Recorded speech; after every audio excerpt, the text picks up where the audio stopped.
اس کے علاوہ دو نوجوانوں کی ٹانگیں کٹ گئی اور ایک کے پیٹھ میں گولی لگی جس کی وجہ سے وہ پیرالائز ہو گیا, بیڈ ریڈن ہے مکمل طور پر. کوئی انویسٹیگیشن نہیں ہوئی, کوئی نام نہیں لیتا. بلڈنگ جلی, میں خود کہتا ہوں کہ ان کے جنہوں نے بلڈنگ جلائی ان کے خلاف ایکشن لینا چاہیے, انہوں نے جرم کیا. لیکن کوئی بات کرے گا کہ کون سے ملک کے اندر آپ 25 لوگوں کو گولیاں مار دیں, 50 اور کو گولیاں لگیں, 50 کو اور گولیاں لگیں, لیکن آپ 25 لوگوں کو قتل کر دیں اور ایک کے پاس فائر آرم نہ ہو. چلیں یا تو ہونا کہ کسی پولیس والوں کو گولیاں لگی, کسی کو گولی نہیں لگی, کیونکہ جب بغاوت ہوتی ہے تو وہ ہاتھوں سے نہیں بغاوت ہوتی. بغاوت جب ہوتی ہے تو وہ ہتھیار ہوتے ہیں آپ کے پاس. یہ کیسی بغاوت ہے کہ کسی کے پاس ہتھیار ہی نہیں تھے؟ کبھی کوئی فوج کے خلاف بغاوت کر سکتا ہے ہاتھوں کے ساتھ؟ ان کے پاس بندوقیں ہیں. ہماری ماشاءاللہ دنیا کی تکڑی ترین فوج ہے.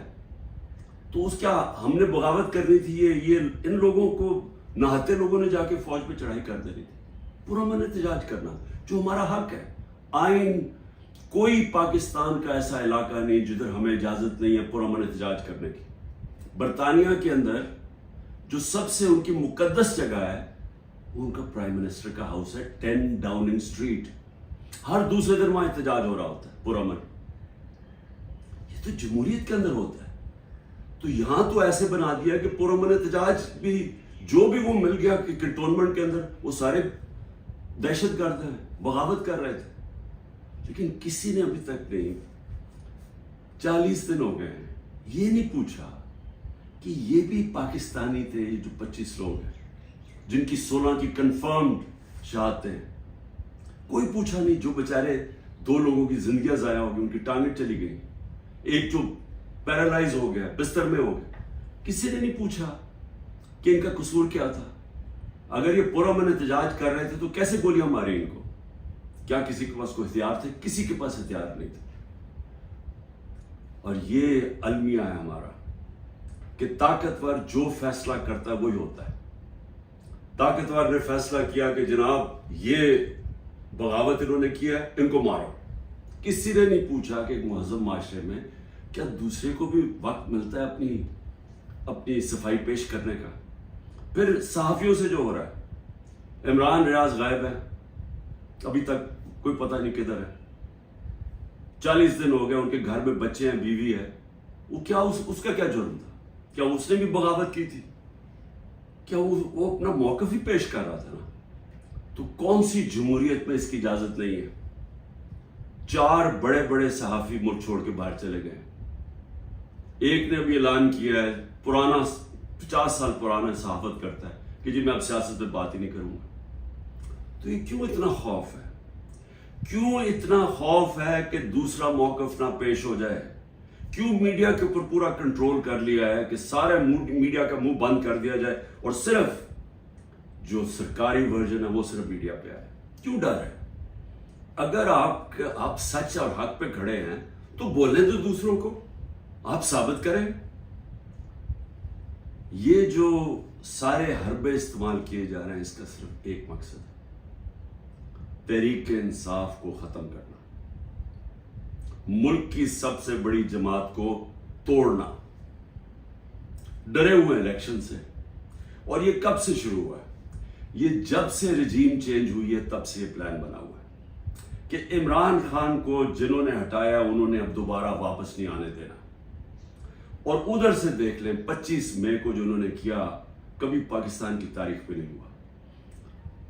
اندر فیصلے, بند کمروں میں فیصلے ہو جی تو ممی ڈیڈی ہیں, یہ تو جی بغل کراؤڈ ہے, ان کو ایک دفعہ پھینٹا لگائیں گے اور یہ جو کریں گے تو یہ چپ کر کے پیچھے ہٹ جائیں گے. وہ نہیں ہوا. 30 بائی الیکشن جیت گیا 37 میں سے. اس کے بعد مجھے قتل کرنے کی کوشش کی. سب ایک ہی کڑی کا حصہ تھا کہ عمران خان کو اب نہیں آنے دینا. قتل کرنے کی کوشش کی, اللہ نے بچا لیا. اس کے بعد جیسے میں باہر نکلا, ابھی ٹھیک ہی ہوا تھا, 3 مہینے تو مجھے ٹھیک ہونے میں لگے. اس کے بعد جب میں ٹھیک ہو